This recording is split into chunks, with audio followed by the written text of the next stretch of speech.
Salut à tous, j'espère que vous allez bien. Et dans cette vidéo, nous allons parler de la fonction exponentielle et qui fait partie du chapitre sur les fonctions numériques du programme de la terminale D ou terminale scientifique. Donc, et dans la vidéo précédente, on avait parlé de la fonction ln, la fonction logarithme népérien. Donc, la fonction exponentielle, c'est juste une bisection de la fonction ln. Donc, c'est qu'on va voir tout de suite.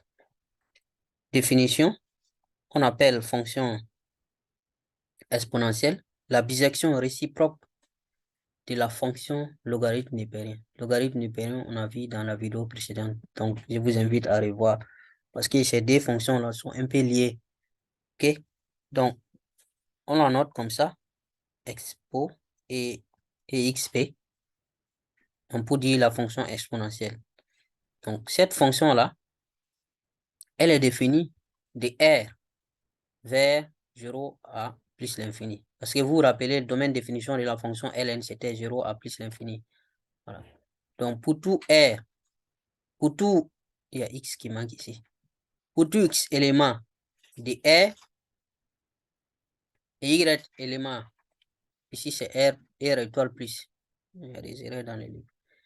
Donc, on a exponentielle de X égale à Y. Je répète, ici, là, X élément de R, et ici, ça devait être R étoile plus. Voilà. Donc, exponentielle de X égale à Y. Ça veut dire que votre X là n'est rien d'autre que ln de Y. Parce que c'est la fonction réciproque. C'est la définition même de la fonction réciproque là. La bisection réciproque.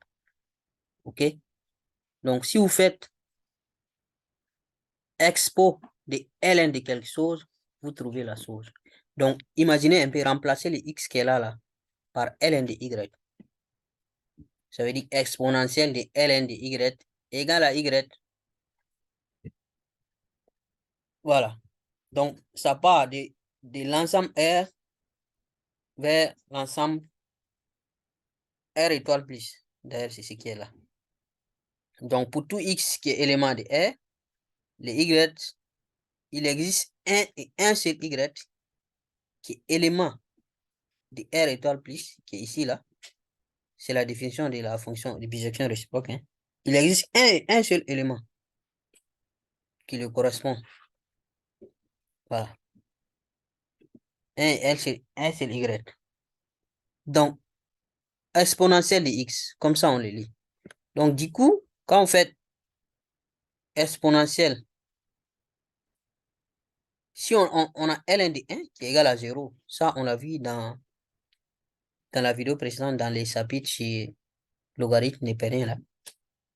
Ln de 1 égale à 0. Ça faisait partie même de la définition de la fonction ln. OK? Donc, si vous faites expo de ln de 1, si vous, en suivant cette définition-là, expo de ln de 1, pour ne pas dire expo de 0, c'est égal à 1. Voilà. Les zéros là, c'est tout simplement ln de 1. Donc, expo de 0, ça fait 1. Parce que 0, c'est ln de 1. Et expo de ln de quelque chose égale à la chose elle-même. Cette définition est très intéressante et importante pour vous. Donc, du coup, quand on fait ln de expo de 1, ça va nous donner e.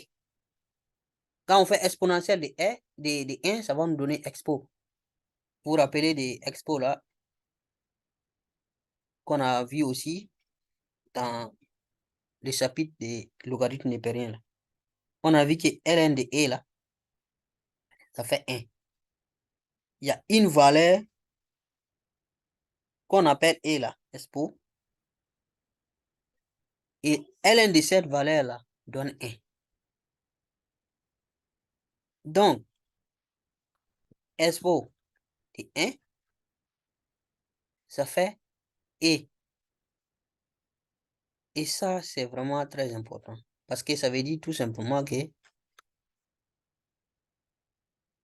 si vous prenez, il y a une, comment dire, en quelque sorte, une équivalence entre la fonction exponentielle et puis les exponents.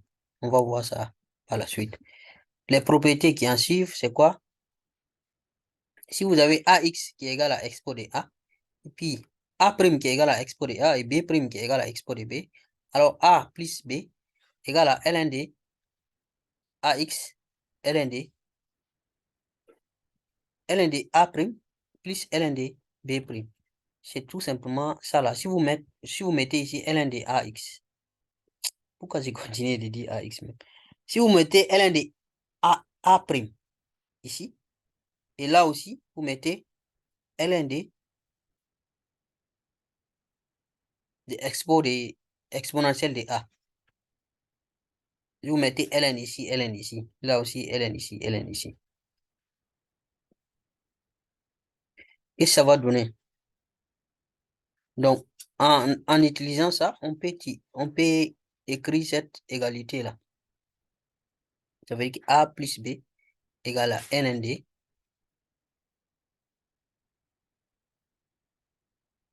ln de A' plus ln de B'. Donc, c'est égal à ln de A' fois B'. Cette définition-là, on a vu dans... Et quand on a fait les chapitres sur les logarithmes des parrains, là, sur les ln. Donc, de ça, on déduit que exponentielle de A plus B égale à A' B'. Ce qui est là.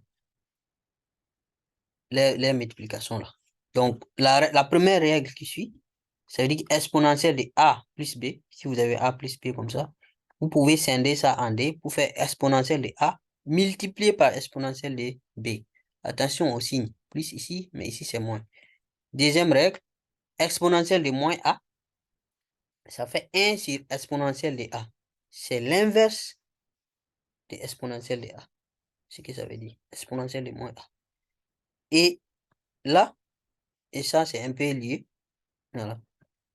A moins B, exponentielle de A moins B, ça fait exponentielle de A divisé par exponentielle de B. Et exponentielle de RA, ça fait exponentielle de A, le tout à la puissance R. Attention, hein, la puissance là, le R là, c'est à la puissance du tout, c'est pas à la puissance de A. C'est pas A, R, A à la puissance R, mais c'est le tout à la puissance R. OK? Donc, retenez ça. Si maintenant R égale à 0, qu'est-ce que ça va donner?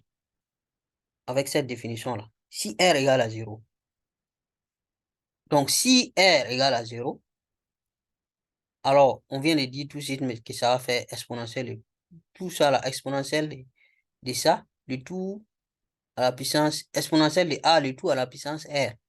Maintenant, si le R égale à 0, donc le tout va donner égal à 1. Oui. Voilà. Puisque tout ça là, à la puissance 0, ça fait 1. Je recule un peu. Si c'est R là, égal à 0, si cette puissance égale à 0, donc tout ça là, à la puissance 0, ça fait 1. Donc, expo, ça revient à dire, c'est expo à la puissance 0 aussi. C'est comme si on portait expo à la puissance 0, ça fait 1 aussi.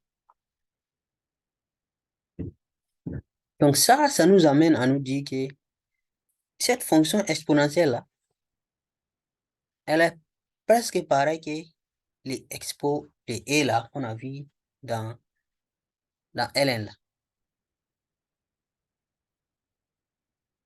Donc, par convention, on étend cette égalité expo de x là, exponentielle de x là, ici là, pour tout réel x, quel qu'en soit x élément de R, on dit que exponentielle de x égale à expo de x.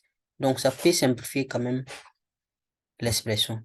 Donc, c'est comme si exponentielle de x C'est expo à la puissance x. C'est e à la puissance x. C'est ce que ça veut dire. L'égalité. Donc, si on vous pose comme ça, exponentielle de x, vous pouvez dire que c'est e à la puissance x. Facilement. Donc, du coup, on peut redéfinir la fonction exponentielle là aussi de cette façon en utilisant la fonction et tout simplement qui part de R vers R étoile plus que tout x associe, tout x élément à R associe à expo de x. Donc, et à la puissance x. Voilà. Donc, pour tout x qui est élément de R, il existe, et pour tout x élément de R, et pour tout y élément de R étoile plus, on a expo de x égale à y. Ça veut dire que x égale à ln de y. Donc, au lieu de mettre exponentielle, au lieu de mettre cette expression-là, vous faites e à la puissance x. Et à la puissance la chose. Donc, par exemple, là, si vous avez exponentielle de RA, c'est comme c'était x et à la puissance RA. C'est pareil. C'est ce que ça veut dire. Donc, du coup, les propriétés qu'on avait vues avec exponentielle là, ça peut s'appliquer avec les expo là aussi, les et là aussi. Vous vous rappelez, on a dit exponentielle de A plus B égale à exponentielle de A multiplié par exponentielle de B. Donc, on peut utiliser les et là aussi. Je recule un peu pour montrer voilà, on avait vu ça. Exponentielle de A plus B égale à exponentielle de A fois exponentielle de B. Et les quatre autres propriétés. C'est la même chose. Donc, on peut utiliser ici aussi, juste les et là.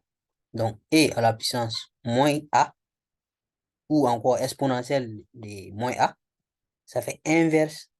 Ça, au moins, vous connaissez déjà. Voilà. Si ça part au dénominateur, la puissance change de signe. OK? Voilà. Et de A moins B, et de A, expo de A, et expo de B, expo de R, A, ça fait expo de A, le tout à la puissance R. Voilà, la puissance là doit être pour le tout. OK.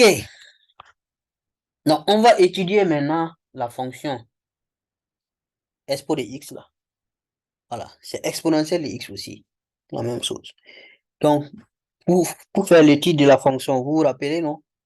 Pour faire domaine de définition, il faut faire sens de variation, tableau de variation, limite aux bornes, chercher les asymptotes, chercher aussi les asymptotes ou directions asymptotiques. Hein. Je pense qu'on a parlé de tout ça quand on a fait la fonction ln. Et aussi les tangentes, s'il y en a. OK? Voilà.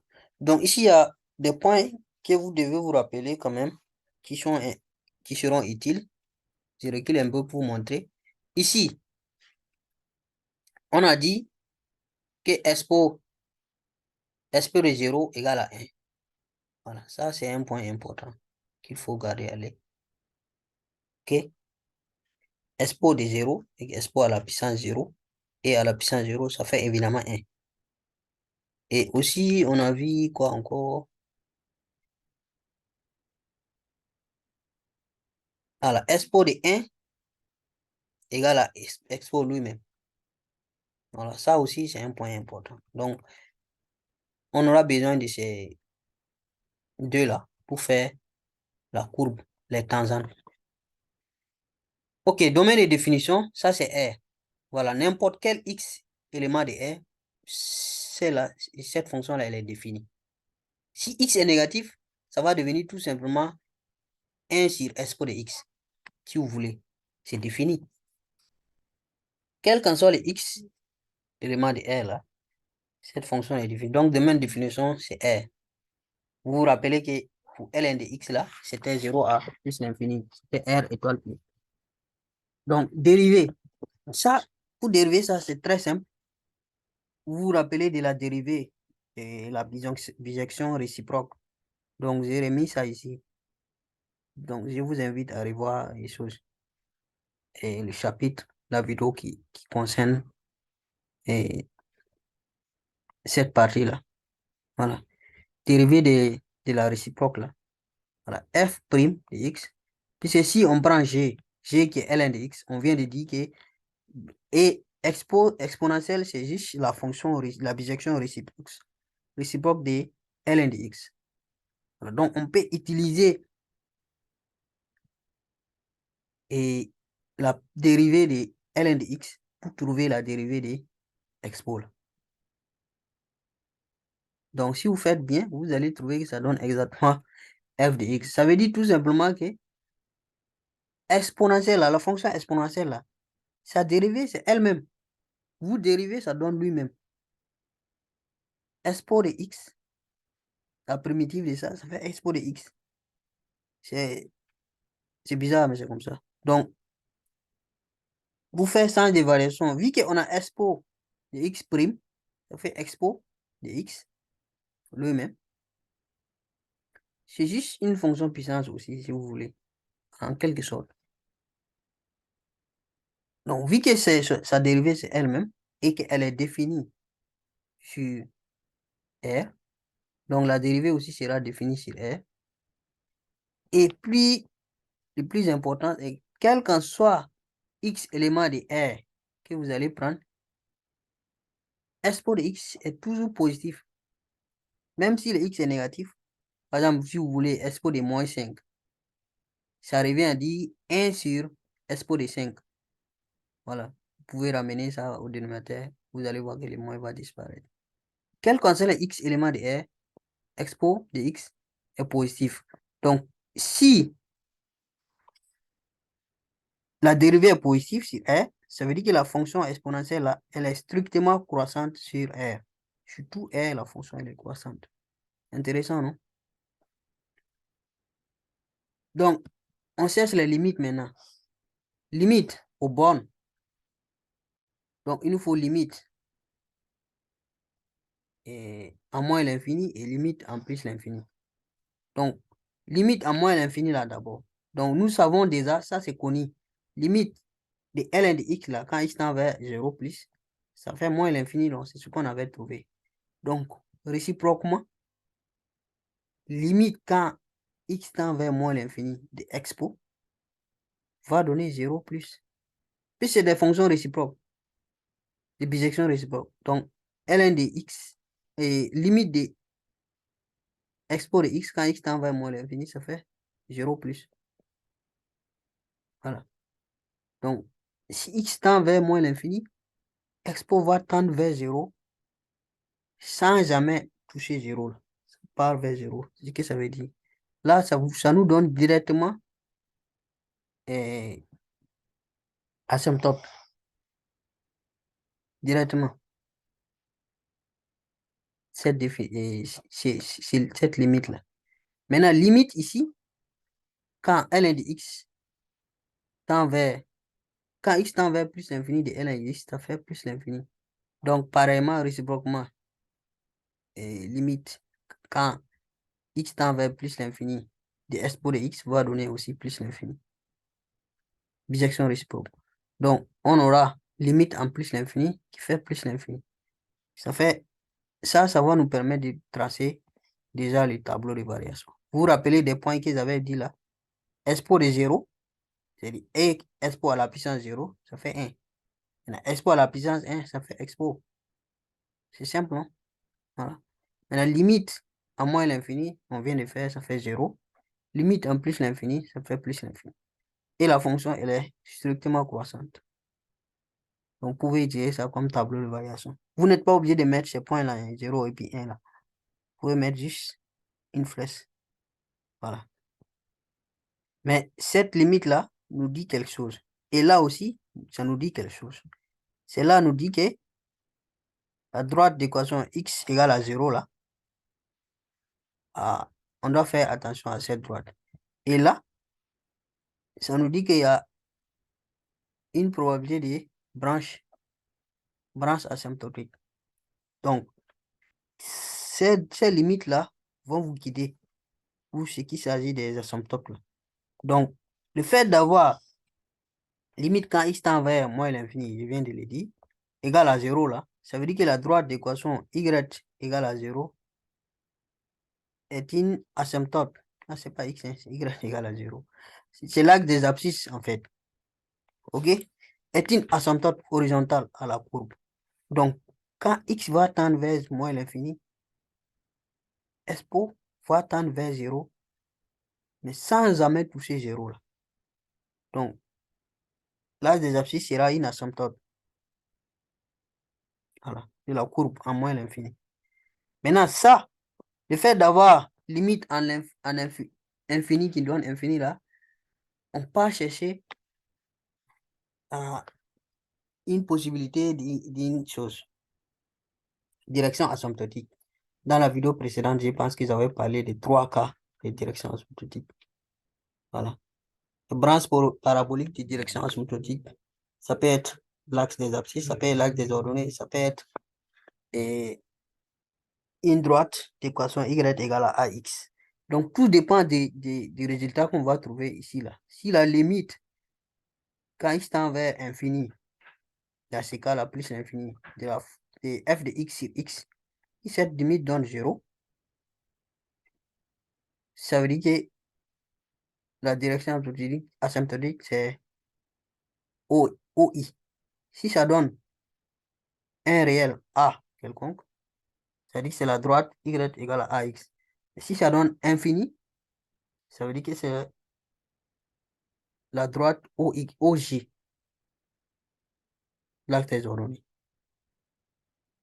Donc, dans ce cas-là, si on fait expo de x sur x, on pose changement de variable, t égale à expo de x. Donc, t égale à expo de x. Ça veut dire que tout simplement, la x là, c'est ln de x. Parce que c'est expo de ln de quelque chose qui donne la chose elle-même. Voilà. Donc, en faisant ça, limite quand t tend vers plus l'infini de t sur ln de x, on a vu ça. Vous pouvez dire que ça donne ça, et égal à plus l'infini. ln de t sur t, quand t tend vers plus l'infini, ça fait 0. Donc, 1 sur 0, ça fait plus l'infini. Donc, ici, ça veut dire que limite de f de x sur x, quand x tend vers plus l'infini, donne plus l'infini. Donc, ça veut dire que la droite OJ là, voilà, est la direction asymptotique. Donc, la courbe de f admet une branche parabolique de direction asymptotique, la droite OJ. OK. On continue encore, toujours dans l'étude de la fonction. On va chercher les tangentes maintenant. Donc, je vous remets là un rappel des équations, comment trouver l'équation des tangentes, d'une tangente. Donc, en x0, vous faites f de x0 plus f' de x0 facteur de x moins x0. On va chercher les tangentes au point d'abscisse 0 et au point d'abscisse 1. Si vous cherchez au point d'abscisse 0, f de 0, expo de 0, ça fait 1. F', puisque f' est égal à expo encore, f', expo de 0 encore, ça va donner 1. Donc 1 plus,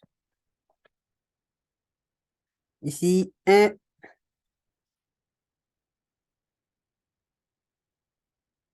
moins x0, c'est 0. Donc 1 fois x fait x, 1 fois 0, ça fait 0. Donc ça sera 1 plus x, ou bien x plus 1, comme ici. Même chose, vous appliquez ici pour trouver la tangente, l'équation de la tangente au point d'abscisse 1. Vous allez trouver ça, y égale à ex. Voilà. Donc avec ça, vous avez domaine de définition, vous avez sans de variation, vous avez, c'est-à-dire la dérivée, après dérivée sans de variation, et vous avez tableau de variation, vous avez limite, limite aux bornes en utilisant avant d'obtenir les tableaux de variation. Et vous avez les asymptotes ou directions asymptotiques et les tangentes. Avec ça, maintenant, vous pouvez essayer de tracer la courbe. Donc, si vous tracez la courbe de Expo, elle sera comme ceci.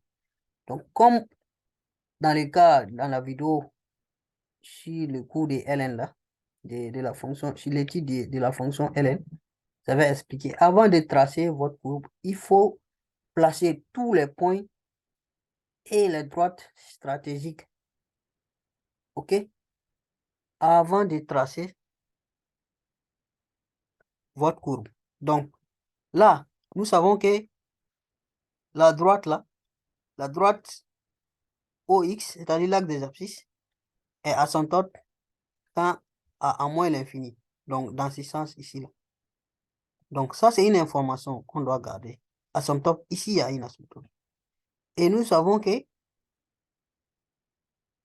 la droite OJ, c'est-à-dire l'axe des ordonnées, direction asymptotique.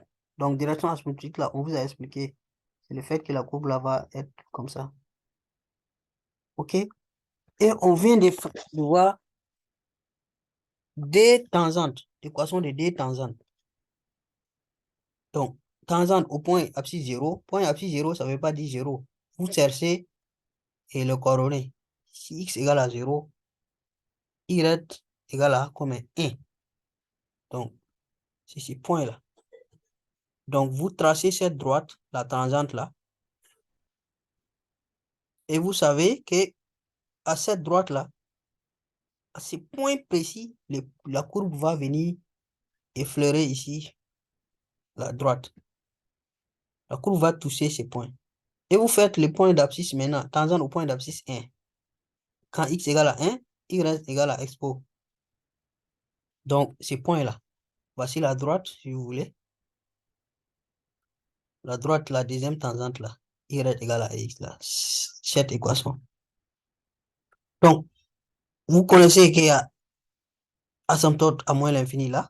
Et vous savez que y et OJ, la droite OY, est une direction asymptotique. Vous savez que cette droite-là, à ces points, il y a une tangente. Et vous savez aussi que cette droite-là est une tangente à ces points-là. Donc, vous commencez à tracer votre courbe. Parce que vous savez que c'est sur R, hein, le domaine difficile, c'est sur R. Donc là, la courbe ne doit pas toucher. Ça s'approche sans toucher. Donc, vous pouvez commencer par là. Et avant de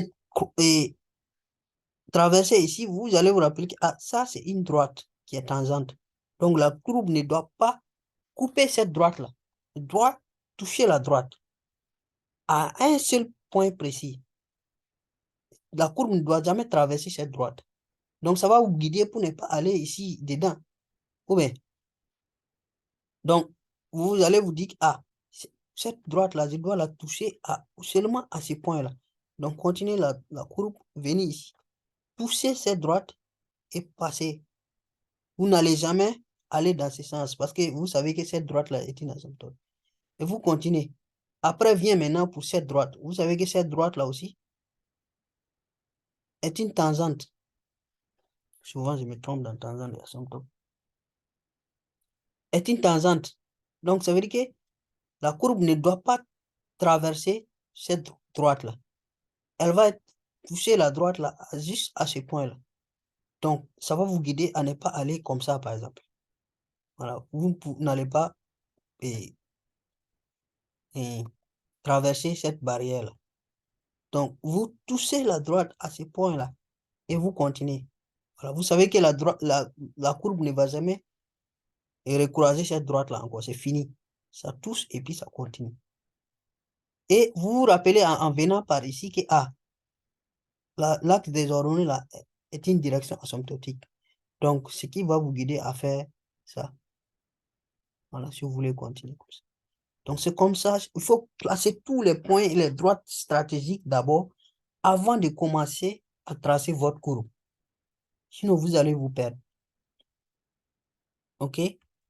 Voilà. Donc là, je vous présente une représentation graphique de la fonction ln et de expo. En même temps, sur une même figure. On voit ici que, si vous voyez cette droite-là, l'équation x égale à y là, cette droite-là, c'est comme si les deux courbes-là sont symétriques. Voilà, la courbe de la fonction exponentielle et la fonction et celle de la fonction logarithme sont symétriques par rapport à la droite d'équation y égale à x. C'est exactement symétrique. Donc, vous voyez que comment la fonction exponentielle, elle varie. Comme ça varie un coup. Ça pique. C'est pour ça que vous entendez souvent, on dit qu'il y a une variation ou augmentation de façon exponentielle. Souvent, vous entendez à la télé les gens dire, voilà, c'est pour cette raison. Donc, ça commence comme ça petit, mais un coup, ça augmente. Donc, vous entendez l'expression souvent de façon exponentielle. Augmentation ou, je sais pas, quelque chose qui augmente de façon exponentielle. Voilà, c'est pour dire que ça augmente tellement vite, très rapidement. Hmm? Vous avez l'habitude d'entendre cette expression-là souvent. Donc, c'est à cause de cette courbe de la fonction exponentielle. Hmm. OK. Donc, on va parler maintenant d'autres limites. Il y a des limites là. Et si vous voyez expo, limite quand x tend vers moins l'infini de x, expo de x, ça va à 0. Ça, c'est les limites qu'on vous donne cadeau. Donc, vous devez retenir ça. Et vous savez ça là aussi. Limite de expo de x moins 1 sur x égale à 1. Donc, vous devez ajouter ça à la liste de vos limites que vous avez. Et voici les preuves ici. En faisant ici des changements de variables, vous pouvez avoir cette première limite-là. Et là, en utilisant la définition de la dérivée, vous pouvez avoir cette limite-là. C'est à peu près la même chose qu'avec les ln. Donc, autre résultat. La dérivée maintenant d'une fonction composée, des expos d'une fonction. Quand vous prenez expo de u de x, là, c'est une fonction. Pour avoir sa dérivée, vous faites dériver de la fonction elle-même multiplié par expo de u de x. C'est simple. Donc, par conséquent aussi, si vous voulez primitive, cette fonction-là est la primitive de cette fonction, puisque c'est ça la dérivée. Voilà, ça c'est la dérivée et ça c'est la primitive. Très simple. OK? Donc, je pense qu'on va s'arrêter là et continuer dans une autre vidéo petit à petit. Il y a un autre point qui reste pour ce chapitre-là. Le chapitre n'est pas terminé. Mais on va s'arrêter là. Merci beaucoup. On se donne rendez-vous pour une autre vidéo. Merci.